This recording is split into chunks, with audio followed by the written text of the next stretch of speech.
have swap event. And let's see. Right now we discuss all these: delta, gamma, theta, vega. Things that we're going to talk about are the biggest influences in our option trades. So if nothing changes intrinsic value besides the movement of the underlying stock relative to that strike price, what do you suppose is generally the biggest influence on an option trade? Not the most inevitable, not the most variable, but the biggest influence generally. What do you suppose it's going to be? Oh, that's the most inevitable, but it's not necessarily the most influential. And all of them are very important. It goes back to which direction the bus is going. Directional price movement is generally the biggest influence on your options trade. So that's the delta that we're going to start with. That's the first thing. The option Greek we're going to start with. Right? So price. All right. Read the definition. By the way, you know you have all these slides, right? You know that, right? If you did not know that, you do now. All right. On the email you got for the confirmation for coming to class, there's a reference guide link in there. And that reference guide has all these slides plus some that we don't show. All right. So you have all of them. So you can take pictures if you like, or you can have a real nice PowerPoint presentation on your computer. It's up to you. All right, but this one, delta measures how sensitive an option is to the dollar change in the price of the underlying. All right, so sensitivity to the price. All right, how sensitive the option is to the price. And the price is what? Already done stumped. The price is what? The underlying stock. All right, how sensitive the option is to the underlying stock price. Okay? So what does that mean? All right? So in this case, there's a little graph there. All right? And it shows delta, and it shows what? Premium of 415 and a delta of 55. Okay? A delta of 55. So that means that's a 55 cents, basically, for every dollar it moves. So the stock goes up $1. The premium will increase by how much? 55 cents. The delta. All right? 55 cents. All right, now, in this case, it goes up to 66. So you see the premium of 415 at 65, delta of 55, stock goes up $1, now your premium is 470. So remember when Ben and Scott were up here, they said you buy a call, right? You buy a call, you bought a piece of paper, you got an option contract that has value now. All right? So when you bought it, you had to spend some money for that, correct? It goes up $1, the underlying stock goes up $1, so now with nothing else in here, now the value is up to 470. You paid 415, now it's at 470.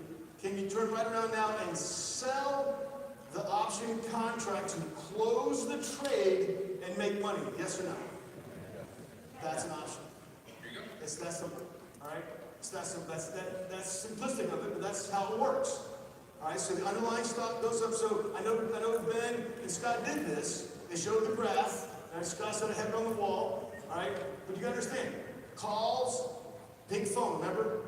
And Scott has the pink phone. Where is Scott? We didn't talk about the phone. We just talked about the phone. Oh, we gave Scott for his birthday on stage one day a pink princess phone. He has in his office now. It's all blinged out. Call up, put down. Call up, put down. So if we remember how it works, as you go forward, it'll help make sense to you when you start picking the right strike prices or the right strategy. All right, so it goes up in value. Now, do stocks go up in dollar increments? No, it would be nice if it did, wouldn't it? Real easy to track, but it doesn't do that. All right, so that means if this stock is a delta of 55, it's about right at the money. Y'all did at the money, in the money, and out of the money? So you'll notice that's right about at the money. So if you had a delta of 85, does that mean that it's more sensitive to the price movement or less sensitive to the price movement of the underlying stock? What do you guys think? More or less? More or less? I heard more and I heard some lessons. Is it more or less? Be confident. More, that's correct. All right? Because if it moves $1, it moved 85 cents. All right? But what's going to happen, though, to buy that? Do you think you're going to pay more for that? no? Yeah, you're going to pay more for that, because we'll get into that next, why, but you're going to pay more because there's a higher probability. All right. So then, how many of you looked at an options chain and you opened up all of them, all right, like on Apple, and there's like a gazillion strike prices. Anybody notice that?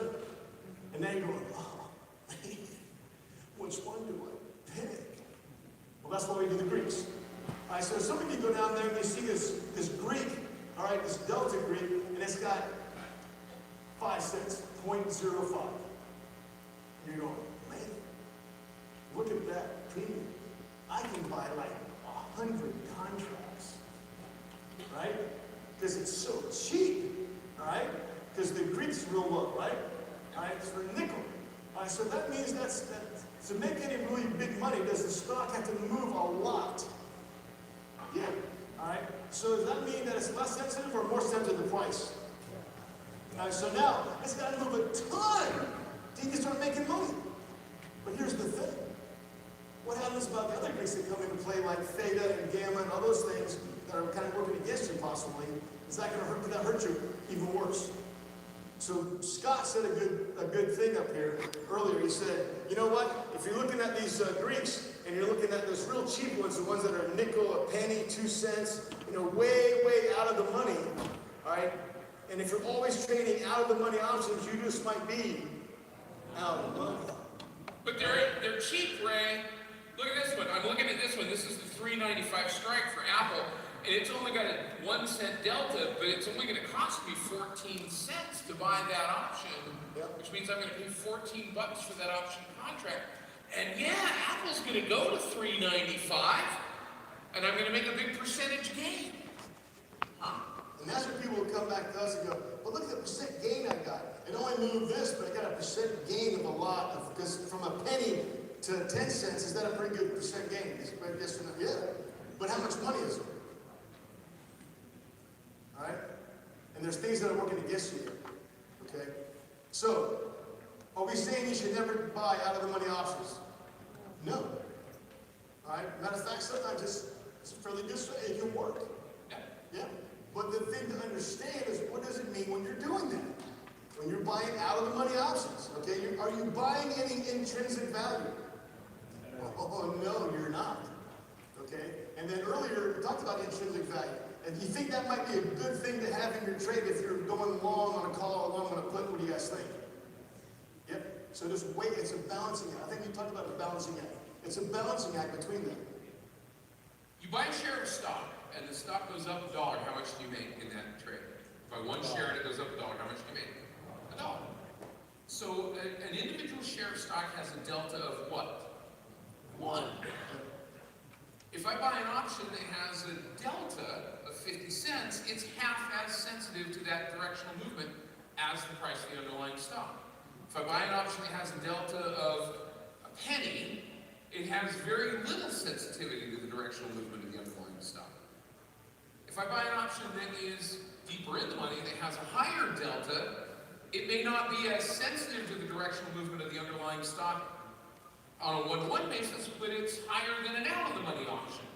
So this is the great choice that you get to make as an option trader. You get to buy or choose your sensitivity to directional price movement. So if you've got an option and you're speculating on directional price movement, you could buy a cheap out-of-the-money option, but you're probably not going to be successful with it because it doesn't have very much sensitivity to the directional price movement of the stock, and other forces are going to overcome that. But if you're going to buy a directional option where you're going to speculate, and you notice I keep using that word, speculate. Speculate implies that there's the risk that it might not happen, and it might not be successful. So I'm going to speculate on a directional price movement, and if I'm willing to pay more, I can choose an option contract that has a greater sensitivity to the directional movement of the underlying stock.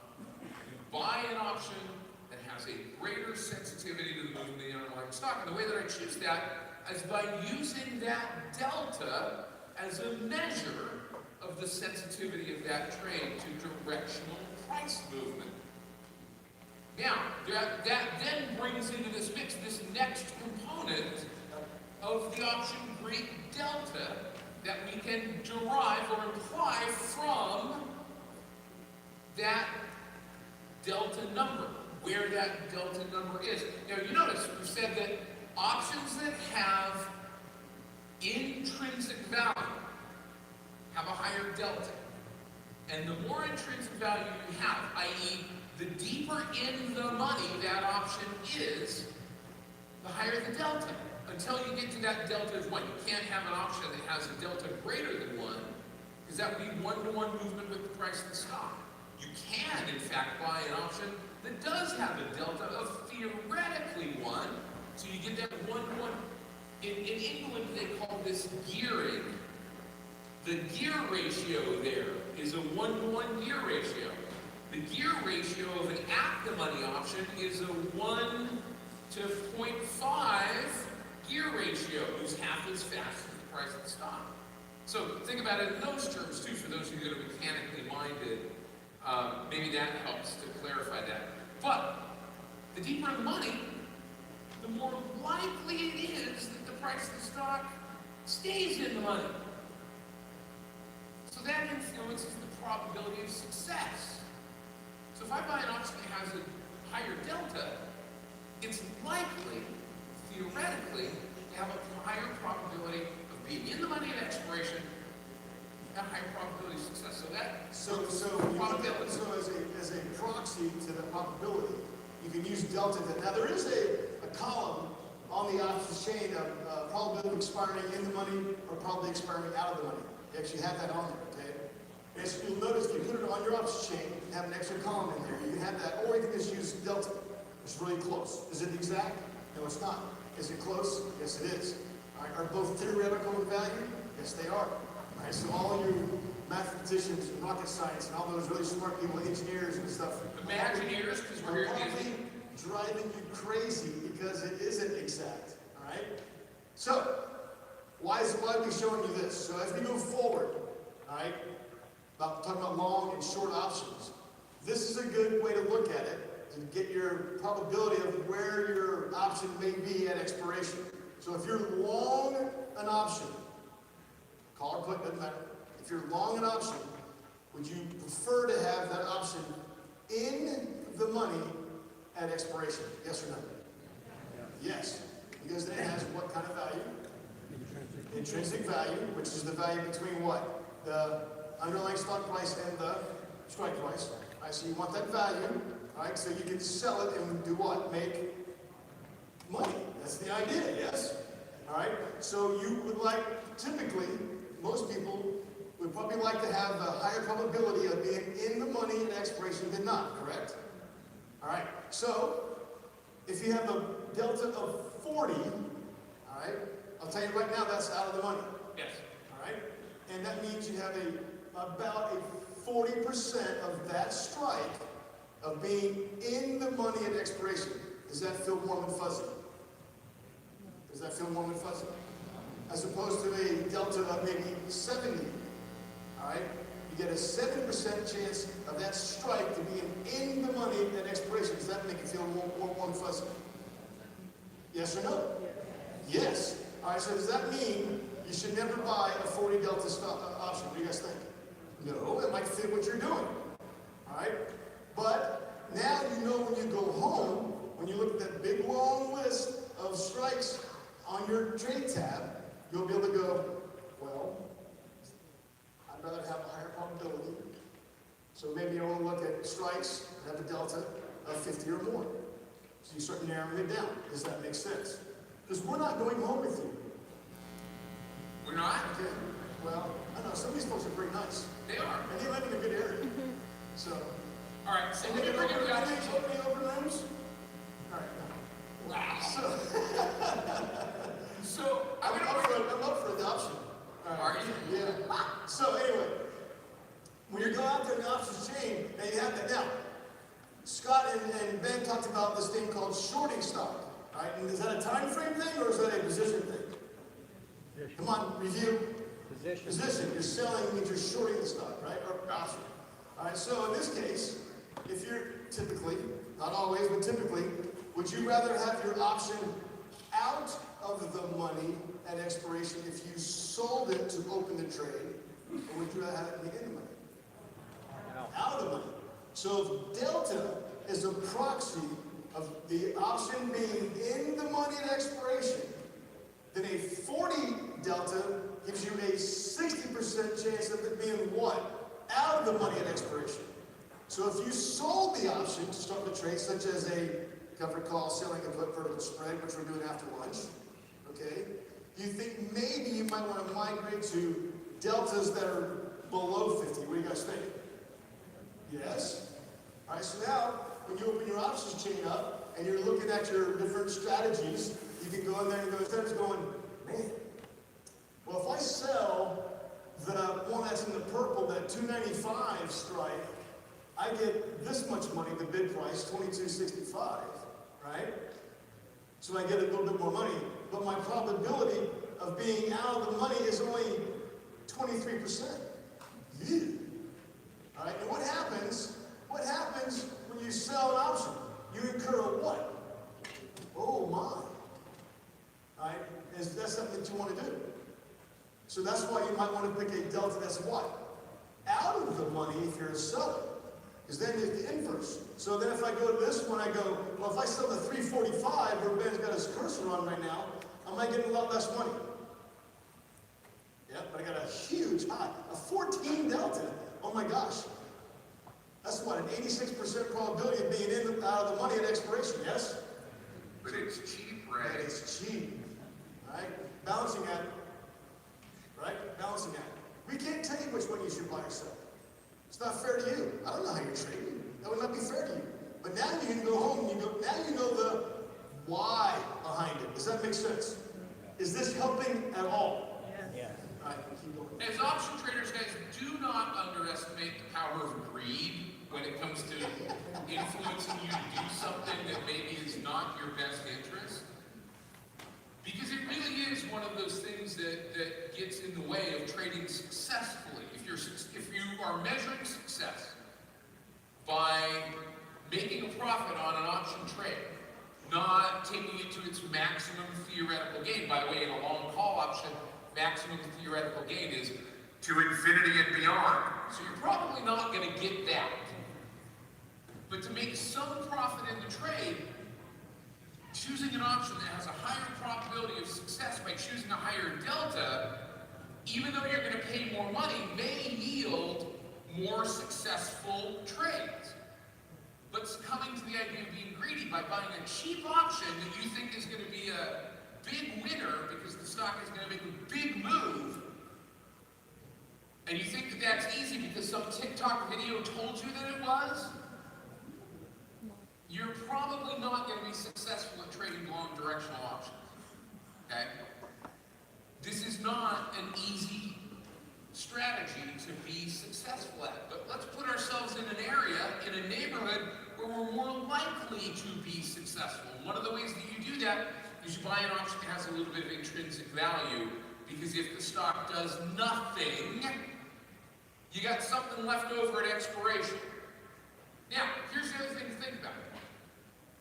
If I'm choosing an option based on its probability of success, based on that delta, and I choose an option that has a probability of success that is, say, 70% or 72% or whatever it is. Maybe I go to this 300 strike call option on Apple on the 18th of September. It's got a delta of 72 cents, and by extension, it's got a probability of success of about 70 cents. Those are two different calculations, but they just about get us to the same place. Guess what? Those two numbers, that option chain right there, that information, that delta, and that probability of being in the money, those theoretical numbers are based solely on where the price of the stock is relative to the strike price currently, and what the level of implied volatility is, or supply and demand for those options. Guess what? Those two probability numbers do not take into account at all in the discussion. They're completely, 100%, totally agnostic to trend. They don't pay attention to trend at all. The assumption is that there is no trend when looking at those delta numbers or probability numbers. So if I go back over to the chart and I say, look, I've got a stock, and if I turn on an intermediate term moving average, because this is about an intermediate term time frame, what's the trend direction of the intermediate term trend? Up. So what have I just done by picking an intermediate term uptrending stock already and then putting in a higher probability of success long directional option? I've just increased my probability of success. This is the reason why we spent a day talking about technical analysis and trend, because if you combine those two, you increase the probability of success.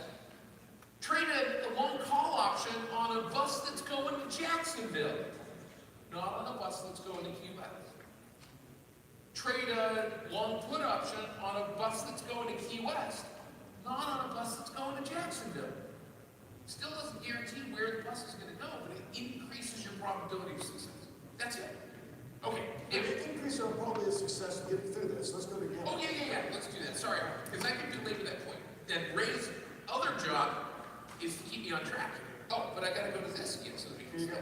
So gamma. Yeah. Now this one, how many of you have heard of this thing called zero DTE options? For those who have not heard that, that's zero date till expiration. All right. And some people like doing this because it's very volatile. Yes. I guess you could say that, kind of. It is a big influence. Influence. Hey, that's a better word. Big influence on what? What do you think it's a big influence on? Premium, yes? Your value, right? So in this case, this is one of those weird Greeks where an at-the-money gamma is the highest. All right? And as it goes further away from at the money, further out of the money, further into the money, it reduces a little bit. Gamma does. So gamma is really the delta of the delta. For those of you who are mathematically inclined, it's a second order derivative. It's the delta of a delta. So it's going to show you how much that delta is going to change based on what? Come on. The big factor of the P. Right. Nice. Thank you. All right. However, gamma is one of those option Greeks that only really becomes significant when there's not very much time remaining in the lifespan of that option. So we're going to get to theta here in a minute, but this one kind of coincides with that. So the closer you get to expiration, the bigger it gets. All right. In fact, if you buy an option like we were looking at, 44 days to go or 67 days to go until expiration, like we looked at on that McDonald's trade, gamma is going to be relatively insignificant. So if you think about buying a long directional option far enough away from expiration that you can let the stock do what you think it's going to do, and then you close that trade down by selling it back rather than holding it to expiration, most of the time you're not going to have to worry about gamma. But if you're a zero DTE options trader, or if you think that my best way of being successful in a long call option or a long put option is holding that option all the way till expiration, trying to get max gain out of that trade, guess what? You're going to run into gamma really fast, especially in the last, 4 days to go until expiration, in the last 2 days to go until expiration, and then that last day to expiration. Remember Gloria Estefan and the Miami Sound Machine and their great hit, The Rhythm Is Gonna Get You? I use that to remind me that if I hold an option into that last Subscribe, give like to this video and learn for free. gamma's gonna get you. So keep that in mind. So the reason we bring this up is this. I've already had a couple of questions. People come back to me and they go, I got this trade in place. So towards the very end of the trade, man, the premium just dropped dramatically, even though it was still going up. All right, overall. All right, it was, I'm in the money, but all of a sudden that last day, man, it just pummeled my premium. And I go, well, gamma got you. All right, because that little bit of drop, all right, if you bought a call, that little bit of drop, because gamma increased so dramatically, gamma, if it went down, is going to bring the premium which way? If the price went down. Down. Okay, and it's going to bring it down dramatically. And then that's why now you know why a lot of times you're going to hear this comment from us. when might you want to get out of a trade? Remember Ben just said earlier, you may not be, if you hold it forever, you're not going to get that 100% potentially. If you get out early, maybe you're only going to get 70% of your trade or 80% of your trade. But you're going to get 70 or 80% of your trade. Does that make sense? All right? Just because you can hold it to the end doesn't mean you have to hold it to the end. All right? I say this thing we don't go to vertical spreads, right. And I learned this the hard way. Okay, and my comment was, you can't go any lower. How many people said that in the trade? Fess up. You know you're lying. If I don't see hands going up, I know you're lying. All right? And so here's the thing. And I learned the hard way, and I pass it on to you all, because I don't want you to learn the hard way, but you're gonna. I'm going to tell it to you anyway, but you're still going to ignore me. You're going to go home and go, that little short Marine told me that was going to happen. All right? When the market gives you an out, take it. Because what's going to get you? Gamma. All right? Or Gloria Stefan. Oh, Gloria. So we say these things to you because we've been there. All right? You can test me. Go ahead. I know you will. All right? So, gamma, zero DT option traders. Awesome strategy. But they're banking on that move. But they're banking on that move going the right way. Because if it doesn't, it's going to crush them. And they know that getting into it. But you need to know that. Okay? For you traders who have traded zero DTE options, or you've had an interest in it, or you've traded an option close to expiration, I'm going to give you a quick nuance to take away, and then we're going to move to the next option, Greek. Think about gamma, especially in the last day of that lifespan of that option, as the creator or the destroyer of deltas. So the price moves a little bit, and you're going to get bigger deltas or lower deltas very, very fast. So if you get a big move on a zero DTE option, it can go in the money very, very quickly, and that's where that success may come in. But it can also move against you very quickly, and it can destroy those deltas very, very fast and take you out of the money, and you lose what you put into the trade. So if you want to avoid the influences of gamma as a long options trader, buy further out in time than you may think you might need for the stock to move, and close the trade down prior to the point at which gamma becomes a significant influence. That's it. That's how you avoid that, by not putting yourself in the path of it. Now, here's one of the things that we cannot... Should we show them real quick this what it looks like on a time frame on the chain? The gamma? No, Or let's go to the data. Yeah, we'll do it as we get into this. So, this is the one thing that none of us can avoid. It is the passage of time. Because time only passes in one direction, and it is inevitable, barring certain existential crises that might occur, right? We know that tomorrow, Ray, the sun's going to do what? It's going to come out tomorrow. The sun is going to come out tomorrow. Yes, I was trying to get him to sing that. He won't. Time is always passing. And the way that we measure the passage of time in an options contract is by the use of the option Greek theta. So we can either put theta to work for us, or we have to battle against theta. If we are the buyer of an option, to begin the transaction, doesn't matter if we're buying a call or we're buying a put, the passage of time is working against us. If we are the seller of an option, to begin the transaction, doesn't matter if it's a call or a put, the passage of time is working for us. So Ben, this is one of those things that you say this a lot in class, that there's not many things you can say always about when it comes to the options, but this isn't always. It is. Time's going to decay no matter what. Yes, time is going to pass. This is the inevitable one that I said, right? So if I know that I'm going to suffer from time decay as the buyer of an option, wouldn't I want to put myself into a position where time decay is less of an influence? It's inevitable, but I can mitigate that influence somewhat. So, let me ask you the question. If I've Don't got forget an subscribe, option leave a contract like. and it has intrinsic value, and it's got extrinsic value or time value, what changes intrinsic value? We talked about this before. The move of the underlying stock relative to the strike price. That's it. Not time value, not time decay. time decay only influences time value. So if I buy an option that has more intrinsic value and less extrinsic value, now I'm buying an option inherently that has less influence from the passage of time.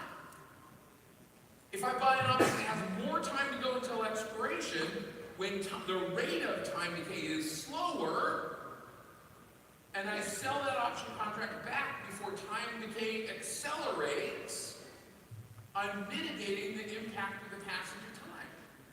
But if I buy a far out of the money option, it's cheap, I don't have any intrinsic value, and I buy it close to expiration because I think, yeah, I can do this again, and I can do it again, and I can do it again, but I'm going to buy a cheap out of the money option. I don't have as much time for the price of the stock to move, number one. Number two, all of the value in my option premium is extrinsic value, which is subject to the passage of time. And three, I'm buying an option close to expiration when the rate of time decay is accelerating. I got three big factors working against me there.